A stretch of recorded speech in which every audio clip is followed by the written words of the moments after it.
Scholars, so now I'm going to show you how to use your calendar for different events so that you can always keep track of Eagle Scholars events, but you can even keep track of school events and everything. It would be great to keep them all on one calendar. So when you log in, if you go over here to the left-hand side to the calendar, your calendar will pop up. This is real simple to do. So I'm going to look at, let's say on the 22nd, I have something. So I'm going to click on the 22nd and I'm going to say that I have a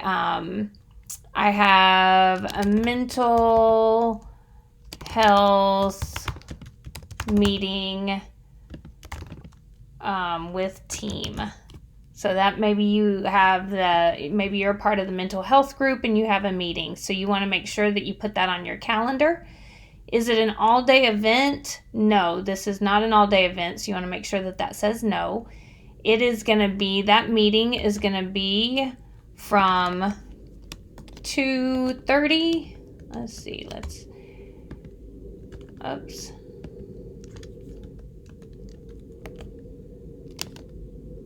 Hang on. I don't know why. I guess you're going to have to put 02:30 p.m. So make sure and add the 0 at the beginning.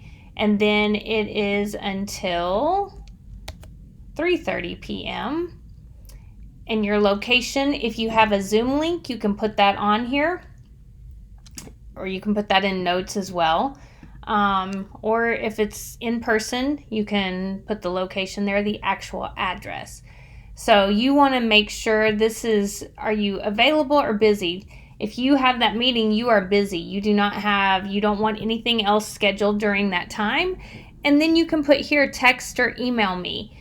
And you can tell how much time. If you know that you need about 15 minutes to get ready for that, then you can put 15 minutes. I believe if you have your text messaging set up, it might give you two options, like one is a text and one is an email.